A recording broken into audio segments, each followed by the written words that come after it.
Like the video right now, and this penguin will give you 10 years of amazing luck. I've tried it myself and it actually works. So do me a favor and press the like button. Hey guys, how's it going? Hope you're all having an amazing day. I am, and today I got a story time for you all. About this time a kid in my science class caused an explosion. So this story happened back in 6th grade and I was either 11 or 12 when this happened.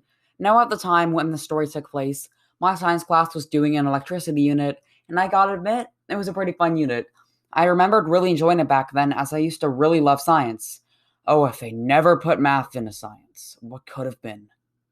Anyways, we had to do a project where we had to create some sort of electricity powered little place. For example, my group was working on an amusement park and another group made a ski hill. You get the idea. In one of the other groups was a kid who I'm going to call Bob for this story. Now, Bob was one of those kids who didn't exactly get along with the teacher very well. He and his couple friends always goofed around, which would make the teacher mad all the time. You know, he was just one of those kids. One thing Bob would always do to make the teacher mad is just not listening to anything she says. We were in elementary school, so there's always going to be kids like that.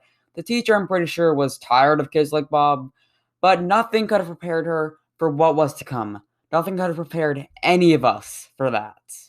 So a few days into our projects, the teacher started letting us use wire snippers. She gave us a lesson on how to use them for our projects and told us what not to do. One example being cutting a plugged-in wire. You see where this is going? So we started using the snippers after that. I don't remember exactly what we were using them for, but I do remember is that they really helped us. A little bit later, something totally unexpected happened.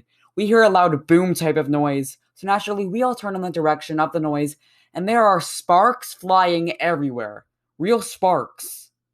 So it turns out Bob decided to use the wire snippers to cut a plugged-in wire. If you saw the title of the video and thought this was going to be a baking soda and vinegar type explosion, you got it wrong. This was a real freaking explosion.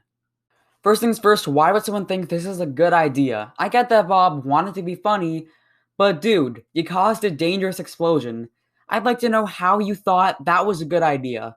The teacher was in shock by this happening, and she became the most mad I've ever seen a teacher. She yells at Bob and tells him that he's lucky to have survived, or even be unharmed by that. Which brings me to the second reason on why he shouldn't have done this. He could have died. Bob could have actually died from this if things went wrong. This kid risked his own life to try to be funny. Like, bro, why would you even consider that?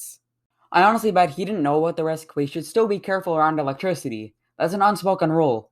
Well, it's not even unspoken, it's just a rule. The teacher is still furious about this, so she tells Bob he must buy her another wire and wire snipper. Now Bob, being only like 11, tells her he doesn't have the money to pay for it, so the teacher says that it will come out of his parents' wallets. For any of you saying that might be a little unreasonable for the teacher to be making the kids' parents pay for this, I kind of see both sides of it. On one hand, Bob broke the teacher's stuff, so it's deserved that he or his family has to pay for it. But on the other hand, you can't really force someone to buy something for you. In this situation, I believe the teacher had good reason to get Bob's family to pay for it, but I definitely see the other side of the argument. So after this, I really have no idea what happened. Class was dismissed and we all went home. The teacher never updated the class on if Bob's family paid for it or not, which it definitely wasn't our business, but we were all still a little curious.